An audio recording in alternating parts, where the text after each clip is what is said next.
कई बार ऐसा होता है कि हमारे अच्छी मंशा पर, अच्छे विचारों पर, अच्छे कर्मों पर लोग संदेह करते हैं, प्रश्न उठाते हैं, प्रमाण मांगते हैं, शुद्धता की परीक्षा देने को कहते हैं और तब निश्चित रूप से दुख होता है। हम सोचते हैं कि यही जीवन है। इतना अच्छा सोच के भी, शुभ कर्म करके भी लोग हम पे ही संदेह करते हैं। दुख तो होता है, किंतु दुखी होने की आवश्यकता नहीं। क्यों नहीं है? क्योंकि यदि कोई आप पर संदेह करता है तो उन्हें करने दे। संसार में क्या होता है देखिए, संसार में स्वर्ण की शुद्धता को ही परखा जाता है, कोयले की कटुता को नहीं। आप स्वर्ण हैं तो आपकी शुद्धता को परखा ही जाएगा, वो तो होना ही है। आप स्वयं को दुखी मत कीजिए, आपका केवल एक कर्म है, स्वर्ण की भांति चमकते रहिए। संसार को आपके सोच विचार, आपके कर्म का, आपकी शुद्धता का प्रमाण मिलता ही रहेगा। तो आइए और मेरे साथ प्रेम से कहिएगा, राधे राधे। कई बार ऐसा होता है जहां लोग हमारे सत्य को अस्वीकार करते हैं और लोगों की मिथ्या बातों को स्वीकार कर लेते हैं, वो भी बड़ी सरलता से। तब हमें बड़ा दुख होता है, बड़ा क्रोध आता है लोगों की इस सोच पर यह जानना अधिक महत्वपूर्ण है कि ऐसा होता है तो क्यों? क्या कारण आप है? क्या आप में कोई दोष है? कदापि नहीं।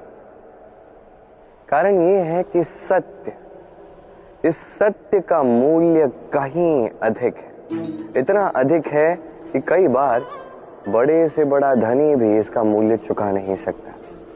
वहीं बात की जाए यदि मिथ्या की, तो इसका मूल्य बहुत छोटा है, बड़ी सरलता से इसलिए मिथ्या सब में बिक जाता है। आपका कर्म सत्य कहूं तो ये नहीं कि आप सोचते रहें कि लोग आपको क्यों नहीं समझ रहे, आपके सत्य को क्यों नहीं समझ रहे। आपका कर्म है अपने सत्य के साथ खड़े रहना, सत्य के साथ चलते रहना, क्योंकि सत्य भी उन्हीं के पास आएगा जो सत्य को खोजना चाहते हैं। अन्यथा अधिकतर लोग मिथ्या में ही प्रसन्न हैं। आप कर्म करते जाइए, अपने सत्य के साथ आगे बढ़ते जाइए। सत्य अधिक समय तक छिपा नहीं रहता, संसार के समक्ष एक न एक दिन अवश्य आएगा और तब भी ये लोगों पर है कि वो स्वीकार करना चाहते हैं या नहीं। आप कर्म करते जाइए और मेरे साथ प्रेम से कहिए, राधे राधे। कभी आपने सोचा है कि वो क्या है जो आपको आगे बढ़ने से रोकता है?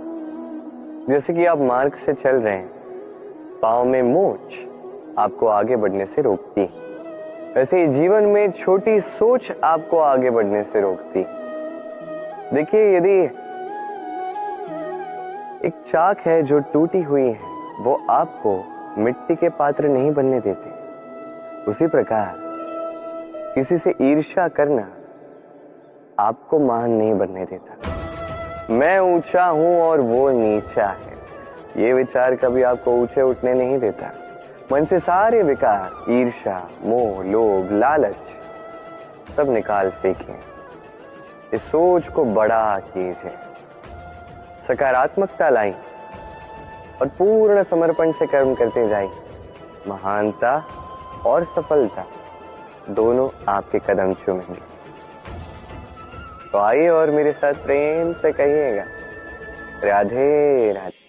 कभी जब भवंडर आता है, आंधी तूफान आता है, तब देखिए ये कितना बड़ा स्वर करता है, कितना बड़ा नाद करता है, विध्वंस मचा देता है। जब बाढ़ आती है तब कितना बड़ा स्वर करती है, कितना बड़ा नाद करती है, किनारों को तोड़ के रख देती है। वहीं किसी वृक्ष को देखिए, शांति से खड़ा रहता है, मौन, और अपना कर्म करता है, छाया देता है, फल देता है, कोई बड़ा स्वर नहीं, कोई नाद नहीं। नदी की बात की जाए तो नदी जो बहती है, खेतों को सींचती है, वनस्पतियों को प्राण देती है, हमें पीने के लिए जल देती है, इतना महान कार्य करती है, कोई बड़ा स्वर नहीं, कोई बड़ा नाद नहीं। ये सीख है, इस संसार में जो भी महान कार्य करते हैं मौन होकर अपना कर्म करते जाते हैं, क्योंकि उन्हें पता है महत्व स्वर का नहीं, कर्म का। और जो रुद्र का साथ देते हैं, नाद करते हैं, वो केवल विध्वंस मचाते हैं। आप मौन रहकर कर्म करते करते महान बनना चाहते हैं या रुद्र का साथ देकर केवल विध्वंस मचाना चाहते हैं? निर्णय आपका है। आइए और मेरे साथ प्रेम से कहिएगा, राधे राधे। आप जीवन में क्या बनेंगे, ये आपके परिश्रम, आपके निरंतर प्रयास और आपकी चुनी हुई दिशा पर ही निर्भर नहीं करता। ये निर्भर करता है आपकी संगति पे भी। ये संगति जो अत्यंत महत्वपूर्ण होती है। प्रकृति भी हमें यही सिखाती है एक उदाहरण द्वारा। यदि ये मैं आपको बताऊं तो किसी हवा के झोंके को देखिए। एक हवा का झोंका जब किसी पुष्प को स्पर्श कर जाता है तो वो भी सुगंधित हो जाता है। यही हवा का झोंका जब किसी नाली के ऊपर से बहता है तो वो भी सुरभिहीन हो जाता है। ये संगति ही है जो मनुष्य को कहां से कहां पहुंचा सकती है, आपको पता भी नहीं चलेगा। ये संगति का प्रभाव ही है जहां चने के साथ घुन भी पिस जाता है। ये संगति का प्रभाव ही है जहां एक साधारण सा पत्थर स्वर्ण के साथ मिल जाता है और वो भी रत्न बन जाता है। तो इस संगति का विशेष ध्यान रखिए। अब किससे मिलते हैं, क्या बात करते हैं, क्या सीखते हैं, उनका आपकी ऊर्जा पर क्या प्रभाव पड़ता है, सब देखिए और मेरे साथ प्रेम से कहिएगा, राधे राधे। जब हम जीवन में अपने लक्ष्य की ओर अग्रसर होते हैं तो कई सारे लोग हमें सलाह देते हैं कि आप ये कीजिए, आपको वो करना चाहिए, आपको उस आदर्श व्यक्ति की भांति उस मार्ग पे चलना चाहिए। हमें अच्छा लगता है, हम उसका अनुसरण करने लगते हैं, क्योंकि उस मार्ग पे 1 अथवा 10 लोग चल के अपने लक्ष्य को प्राप्त कर चुके हैं। अब उन लोगों को उस मार्ग पे चल के लक्ष्य की प्राप्ति हुई, क्या इसका अर्थ यह भी है कि हमें भी अवश्य होगी? आवश्यक नहीं। मैं आपसे सरल सा प्रश्न पूछता, क्या वो आदर्श व्यक्ति आप हैं? नहीं, वो व्यक्ति कोई और है जिसकी अपनी सोच है, अपनी विचारधारा है, अपने कर्म है, अपने अनुभव है, अपने गुण अपने अवगुण है, उनकी अपनी एक यात्रा है, अपना लक्ष्य है। वो आप नहीं। बात की जाए यदि आपकी, तो आपके विषय में सबसे अधिक कौन जानता है? आपकी यात्रा, आपके लक्ष्य के विषय में, आपकी सोच, आपकी विचारधारा, आपके कर्म के विषय में, आपकी कामना के विषय में, आपके अनुभवों के विषय में,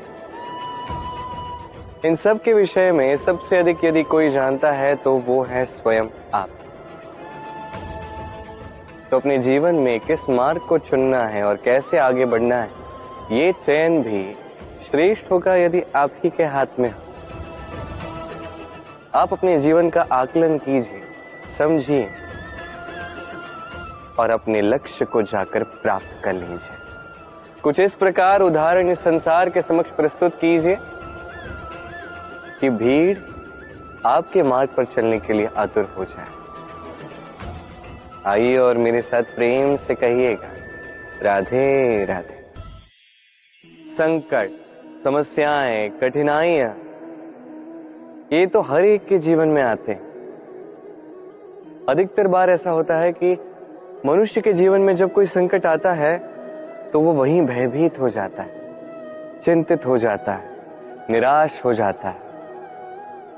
किंतु यदि मैं आपको सत्य बताऊं तो हमारे व्यक्तित्व के विकास के लिए, हमें लक्ष्य तक पहुंचाने के लिए ये संकट, ये समस्याएं, ये अत्यंत महत्वपूर्ण है।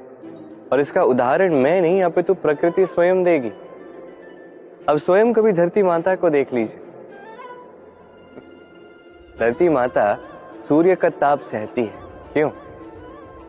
ताकि धरती पर जो जल है वो वाष्प बनकर ऊपर जाए, मेघ बने और धरती पर पुनः एक बार वर्षा करे, नया जीवन दान दे।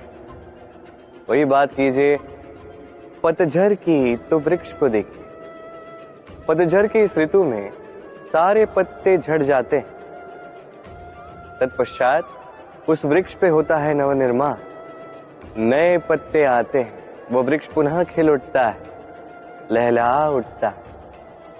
ऐसे ही आपके जीवन में संकट, कठिनाइयां, समस्याएं ये तो आते ही रहेंगे। आपको इससे भयभीत नहीं होना है, पीछे नहीं हटना है, निराश नहीं होना है, अपितु डट कर साहस के साथ उसका सामना करना। ये करना आप सीख जाएंगे तो आप स्वयं देखेंगे कि यही संकट, यही समस्याएं, यही कठिनाइयां आपको बल प्रदान करें। आइए और मेरे साथ प्रेम से कहिए राधे राधे।